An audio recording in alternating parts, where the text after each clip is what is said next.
Where my father would tell that, we stood there with tears in our eyes and helplessness in their hearts. So that connection with Shaheed Bhagat Singh, is very, very close to me. And I think it's close to every Indian, because a young man at the age of 23 who gave his life for the freedom of a country is admirable. This family, the household, they were trying to live a normal life when their house gets invaded by a group of terrorists. And they're carrying, loaded AK-47 rifles. Now, when you go to history, there's no dearth of strong, women characters. From Rani Lakshmi Bai to Begum Hasrat Mahal, who have fought in the battles. And they told me one thing: the only way out, the only solution is a transplant. The only blood relative or wife could give the kidney. And immediately I volunteered to give my kidney to my husband. Something that the doctors told me, he says, you won't believe, but 95% of kidney donors in the country are women. Okay. He says they are either wives or they are mothers or they are daughters. So yes, the women are strong. Yes, we want to hear that again and again.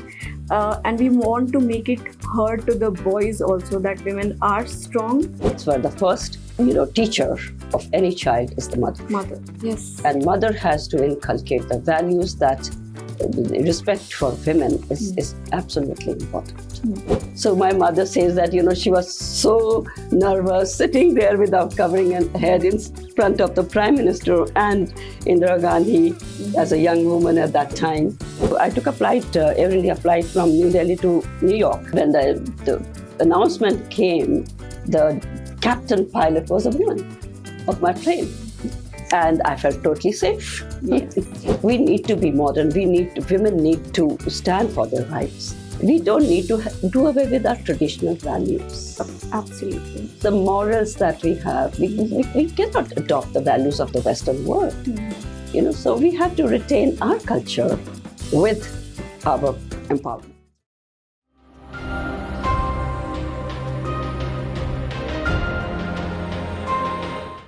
Hello and welcome to the first episode of WDC Talks, a podcast which is an initiative of the Women's Development Center of Shaheed Bhagat Singh College.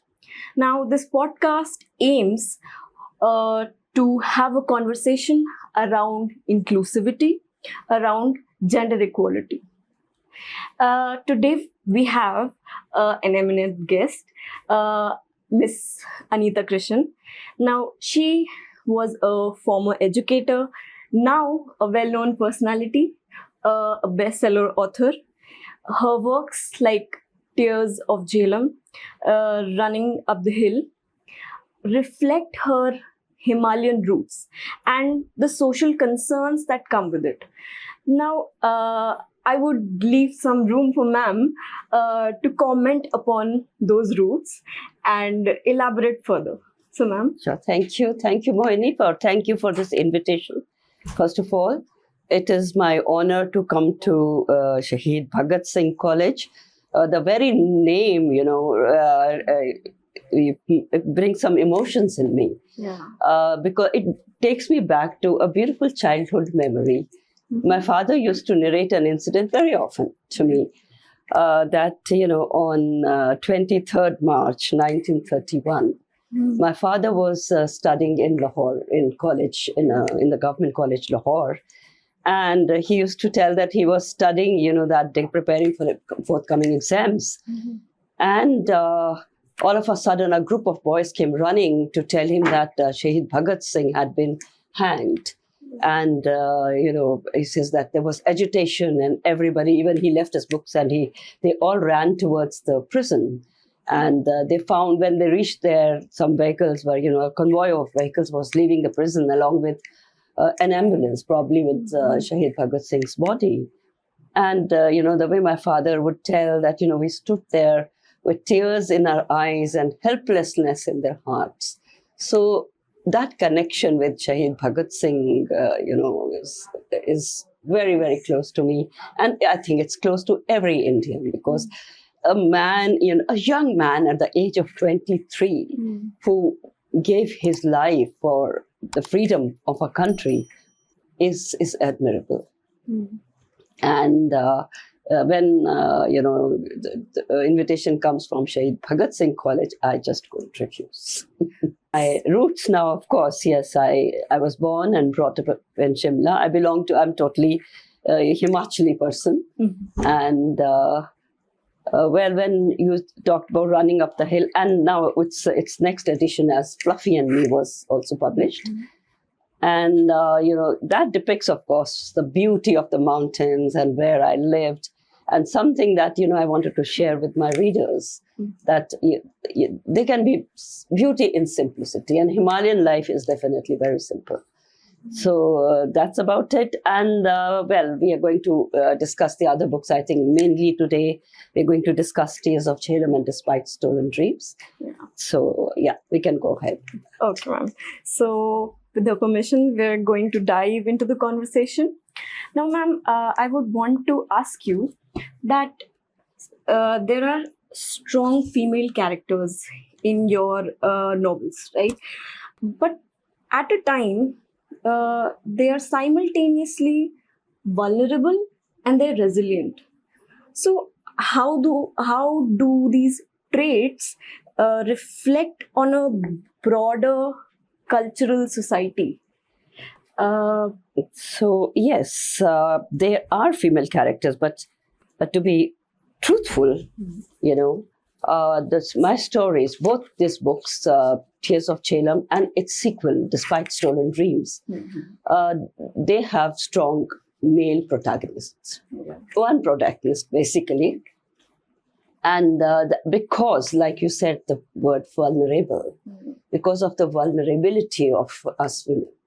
And that is exactly what is projected. And before, we continue the talk, I think the listeners would like to know what the books that we are talking about.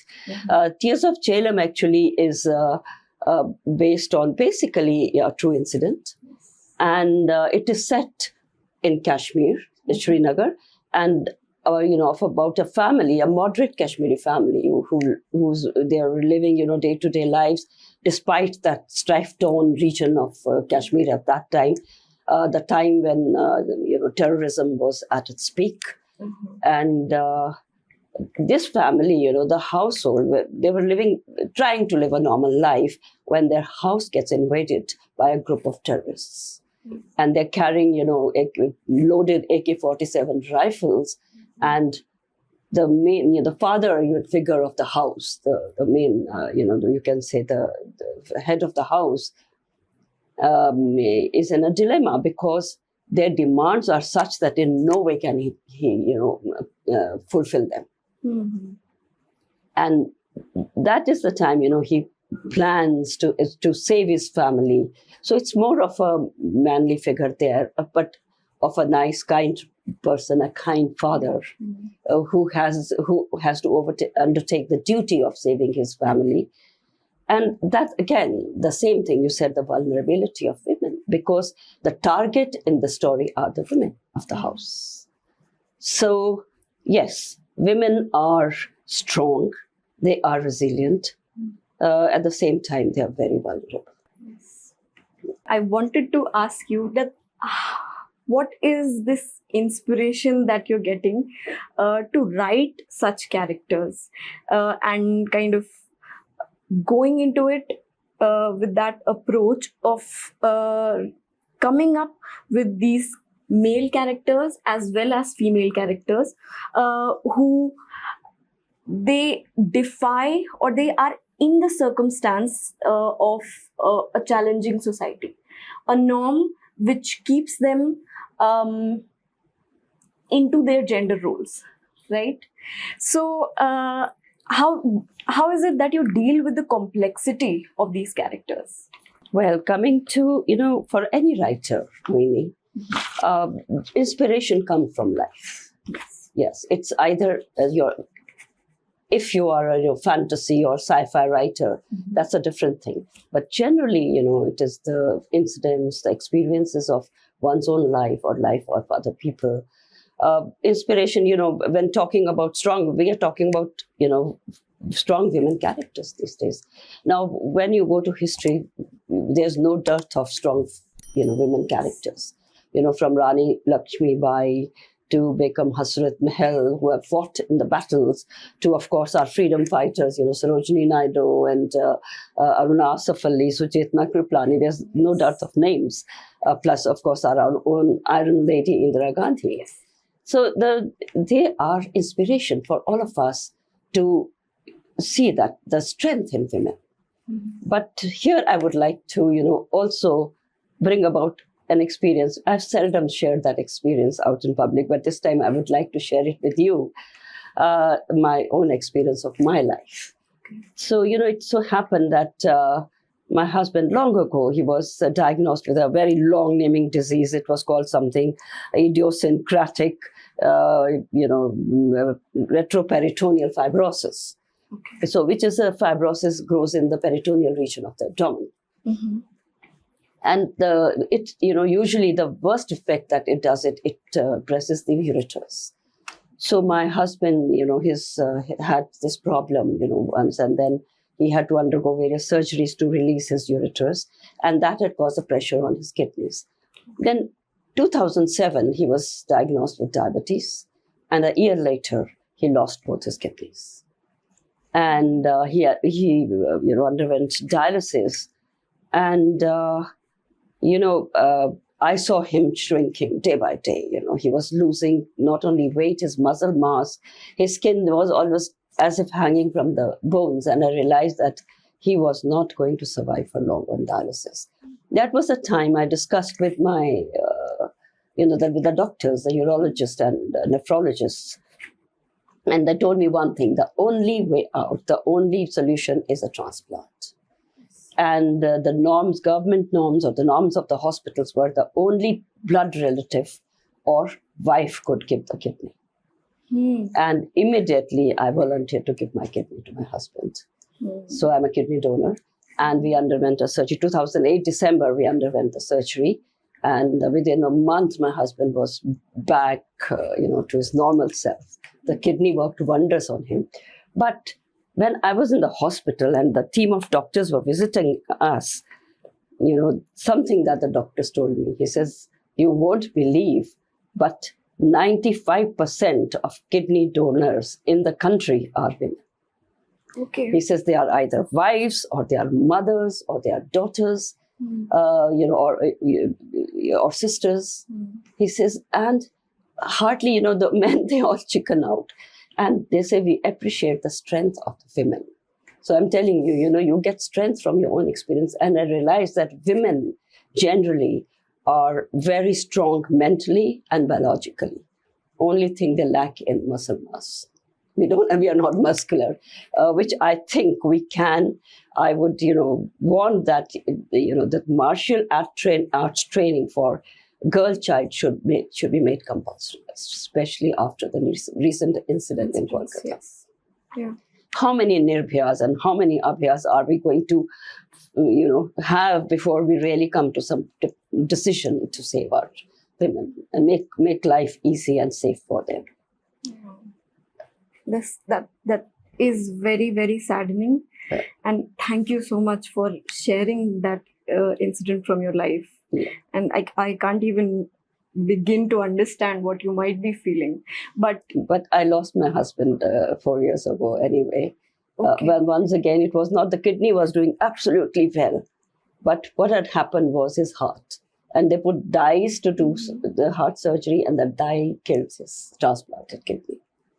Okay. So anyway, that's another story. But well, what I'm trying to say that when, the first thing that gave me the boost that yes, women are mentally, they are able to take such strong decisions. Yes. Like you did. Yes. Immediately, I didn't hesitate. Yeah. Yeah, I said, I'll give my kidney. So these are when we're talking about books, Yes. and when as a writer, so, such experience do matter. At the same time, we talk about vulnerability, yes, but at the same time, the strength of women, like for my book, once again, the plot, it has, in a family with the 3 female characters of 3 generations. That's Amajan and Sakina, that is Wali's wife, and their daughter Meher. And, each and everyone participates in, overcoming the danger they are in, along with the father figure, of course. So, yes, the women are strong. Yes, we want to hear that again and again. And we want to make it heard to the boys also that women are strong. They should know that. And they should appreciate the kind of boundaries that are there. Yeah. So you expressed about women learning martial arts. Well, boys should also, from a young age, they should be taught something of, like, you should respect someone of Yes. your opposite gender. Absolutely. That's where the first, teacher of any child is the mother. Mother, yes. And mother has to inculcate the values that respect for women is absolutely important, because she's a woman. Yeah. Yes. Now, there are your works that have the intersection of tradition and modernity. So how do these themes, they relate to the evolving roles of women in contemporary India? And what do you hope that your readers should take away from that kind of exploration? Yes, see, in my nearly 70 years of life, I have seen 2 extremes. I've seen the extreme traditional women, and I've seen today's modern women. Coming to, once again, another anecdote that I would like to share. Way back, the year I was born, winters of 1955. That same summer, my father went to study, to do his master's in agriculture, modern agricultural practices from Cornell University, USA. It was a big thing that time, And he came back a totally changed man, because he had seen the difference in his country, difference of women, how they were suppressed and how liberated. Though I won't say the women of America were very liberated that time. They didn't have the right to vote at that time. Exactly. But there was a stark difference anyway. So first thing that he came back and did was, he told my mother, no more ghungat. So he says, remove your ghungat.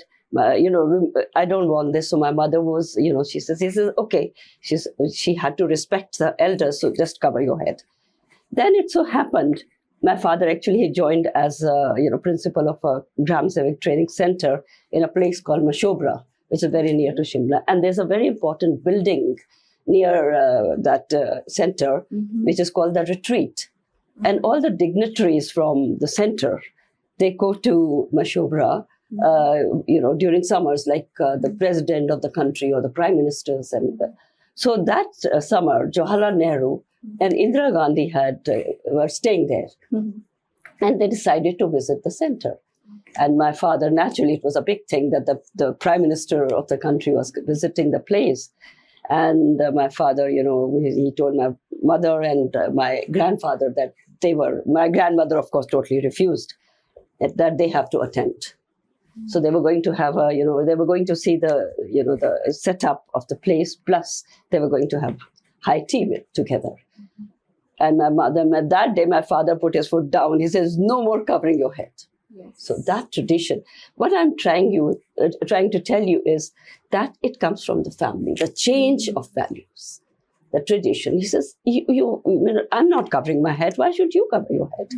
So my mother says that, she was so nervous sitting there without covering her head in front of the prime minister and Indira Gandhi as a young woman at that time. And with the her father-in-law sitting right in front of her. So, but that brought the change. So I've seen that part, tradition, that tradition, and where the women were quite suppressed. And again, I'm telling you, it's the families which can bring about the change to begin with. That is the core to begin. And now I see the modern women who have broken their doors of the houses and they've marched out of their houses. They're working in every field. whether they are going to the space or they are going into sciences. They are big scientists, they are doctors, they are into CEOs of multinational companies.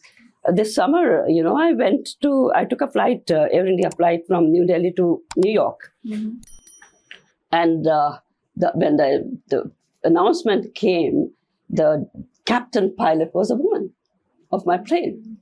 And I felt totally safe. Yes.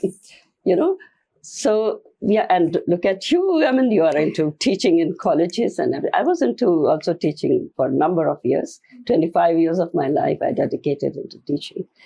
And yes, there is a change.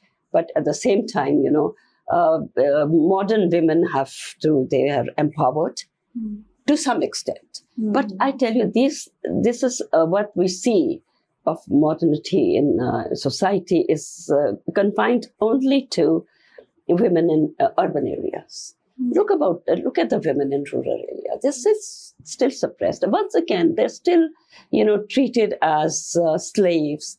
Yes. They're still raped and assaulted. So something in larger scale needs to be done. Now, coming to modernity, I would have one thing to say, that we need to be modern. Women need to stand for their rights. Yes. They need to stop exploitations. At the same time, I would say that, we don't need to do away with our traditional values. Absolutely. The morals that we have, we cannot adopt the values of the Western world. So we have to retain our culture with our empowerment. Yes, there are things in our culture that the West lacks, and we don't have to be a carbon copy. We don't have to copy them for wrong things. Yes. Exactly. So my books, they speak the same thing. We have a traditional Ammi Jan, and we have modern Meher, who's a doctor again. So, that is how you keep drawing your inspirations, your characters from life itself, from real life. When you pointed out about a woman pilot, my mind got to. So I am from Lucknow, and the taxi drivers are obviously mostly male. Male. So this one time I saw this woman, and she was driving the tempo. And she had 4 men passengers and 2 female passengers. She was very confident. But the sad fact about it is that it's not because of the empowerment that she's working. It's because it might have been because of the paucity of money. So when is it that they will get that sort of equality in the society? Yes, that equality. That's what we are talking about. Yes. We want equality in the society. Yeah. And when you're talking about the women, driving tempos, only yesterday I was reading somewhere that in South, very commonly you'll find women as bus conductors. Yes. Which is not there in the North. Yes. So we have to work towards it. We still have a long way to go. Yes. Okay, ma'am. So I'll move on to the next question. So now in your novels, how do the gender roles and expectations of both male and female characters impact their relationships, especially during a time of crisis? Now, and do you think literature can be used as a tool for redefining gender roles? Do you think it is a powerful enough tool? Literature definitely is a very powerful tool. Although I would say that not many people are readers. Like our times, we didn't have distractions.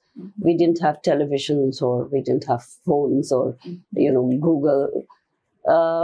So we used to do a lot of reading. But that habit is gone. But on the other hand, people are more drawn towards the television series or movies. but somebody's writing the script for it. No? Yes. Basically, it's again somebody's writing which gets adopted into these series. So it's the same thing. Basically, it's the writing. So it's a powerful tool, definitely.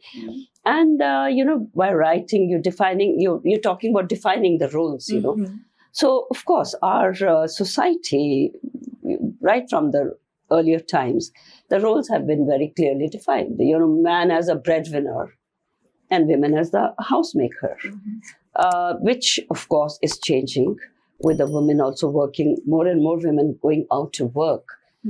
So, with that to define the roles is once again that it has to change. Yes.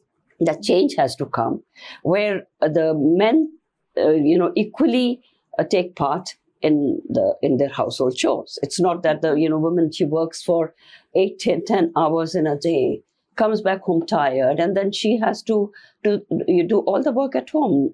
She's the one responsible to look after the children. No, it should be the joint duty now. I've seen in the Western world, if the wife is cooking, the man takes up the responsibility of the other, taking care of the children or washing the dishes. So they share their work, and that has to, if we want the women to work, we have to share the burden equally. And this aspect has to be brought out through writing, of course, through your characters, through defining the roles. Once again, if I go to my book, Tears of Jhelum, once again, and of course, Despite Stolen Dreams, it is the continuation. The same characters are there. So Wali is the head, he's the father figure, and he takes up a role of a protector of the family.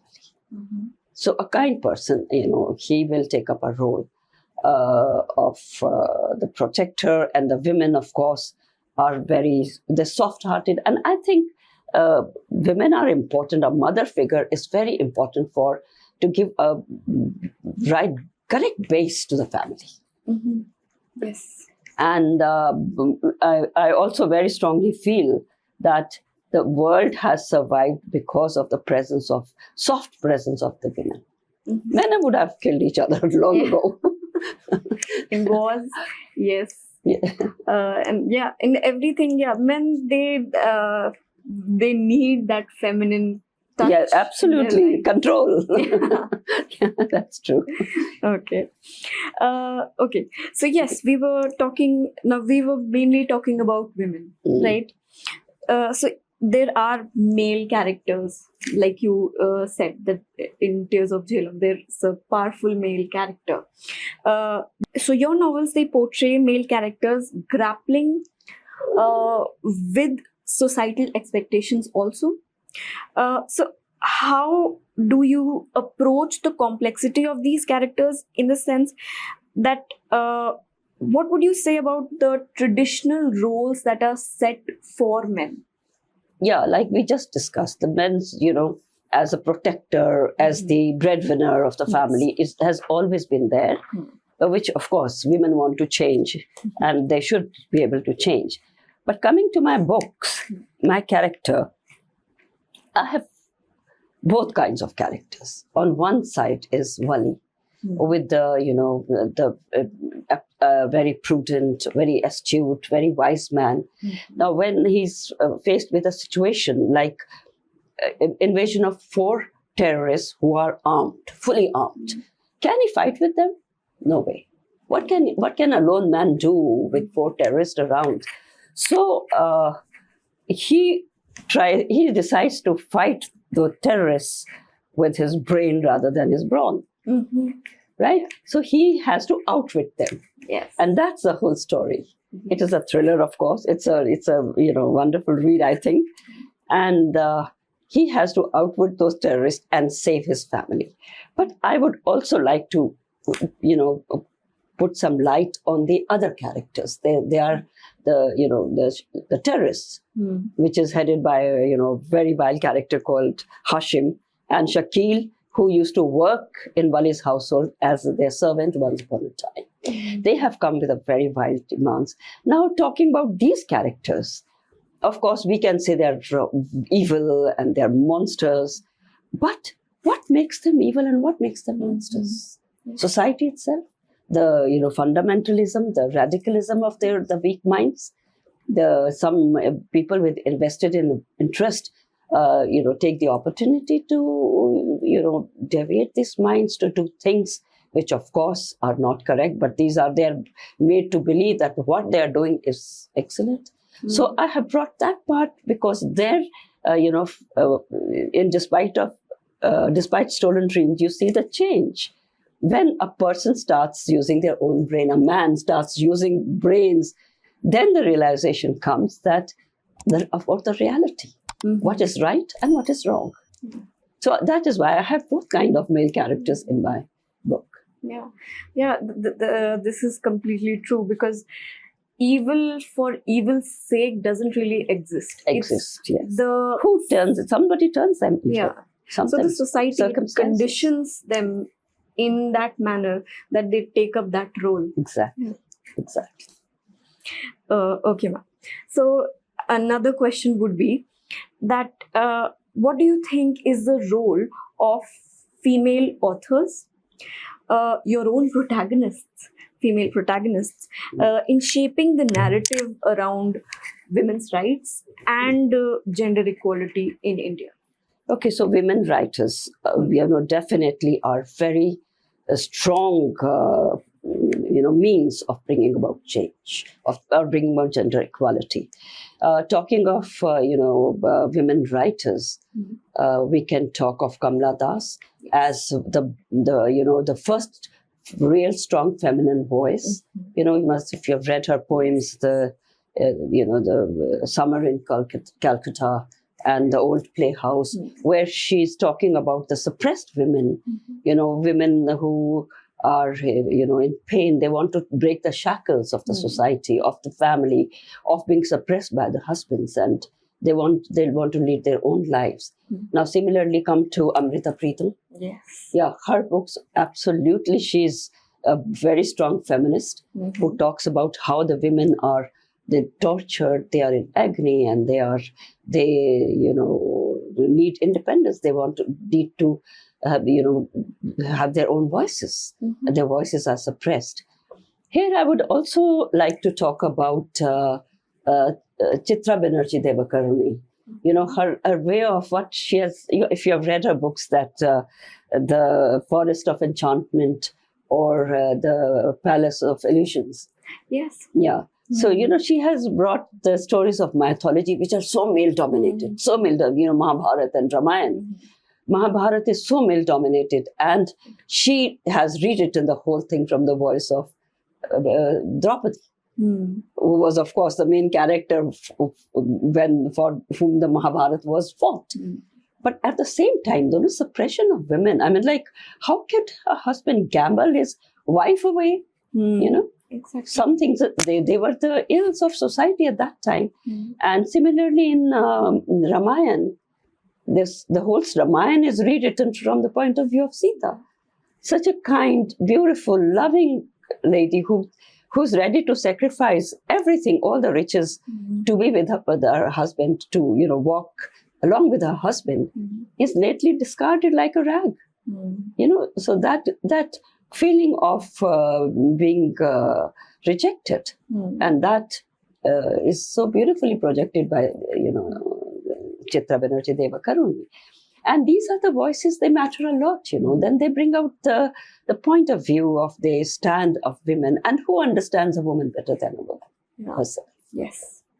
And I find it very wrong when women are against women. Yes.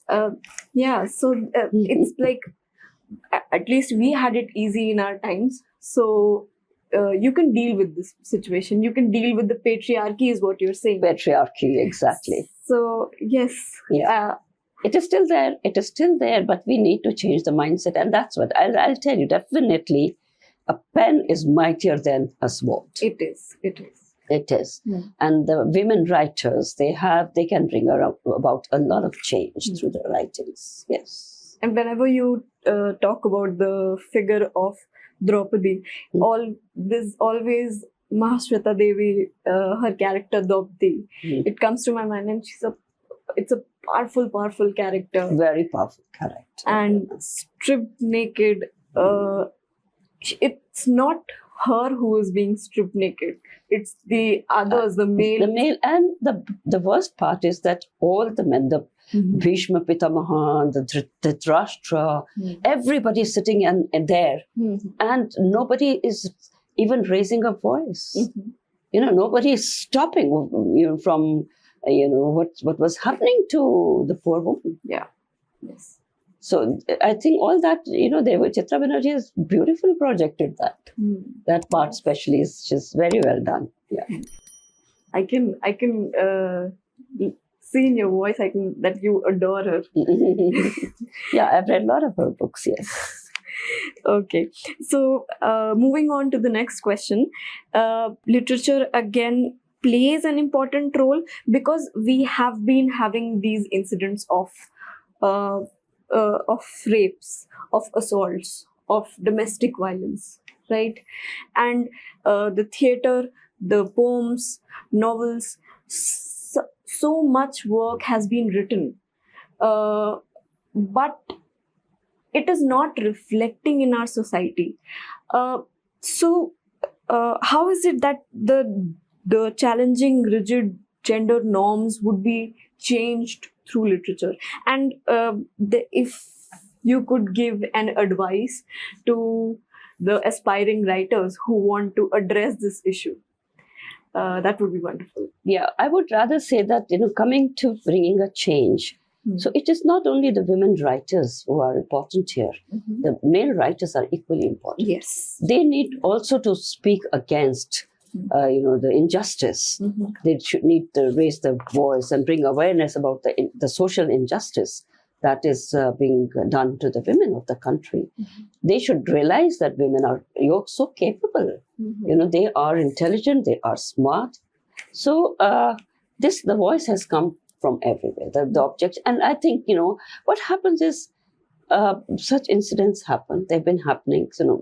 16 years ago that Nirbhaya case happened. Yes. And now again, see, what happened to that well-qualified, smart doctor, So, a monster didn't have respect even for that doctor in her, white coat.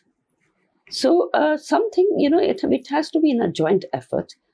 And coming to the women writers, one thing, it also reminds me, there was a time when people did not accept women writers. Yeah. You are, that Mary once, who changed her name to George Eliot. Yeah, Mary. And and then Louisiana May Alcott changed her name to A.M. Bernard or something to appear masculine. And that was the position of women, because they were so suppressed that people would not read even what they were writing.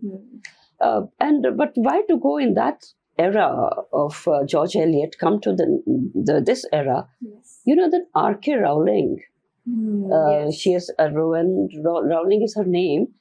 She deliberately hid her name, and she accepted that she feared that the boys would not read her books if she revealed that she was a woman.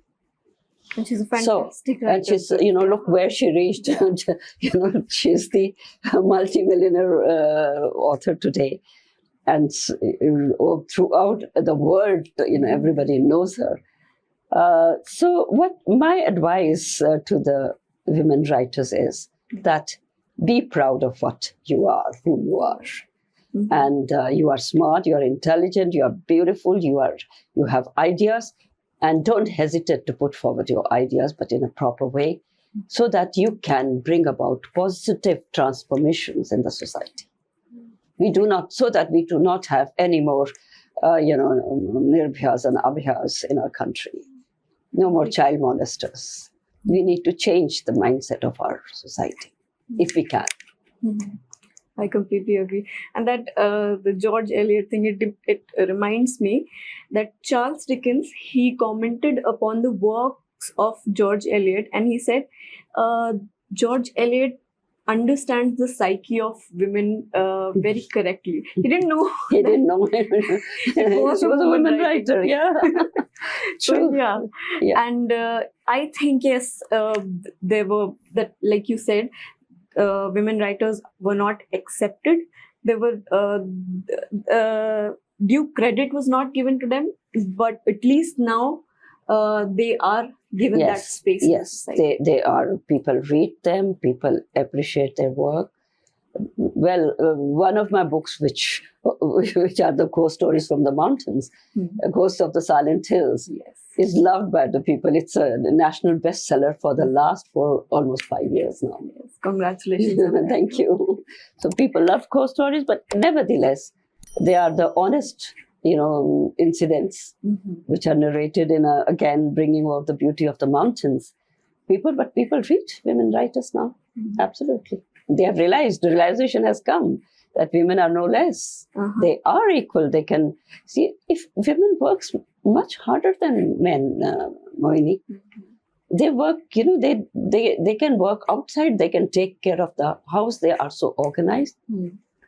Only the men, they need to realize that now. Yes, ma'am.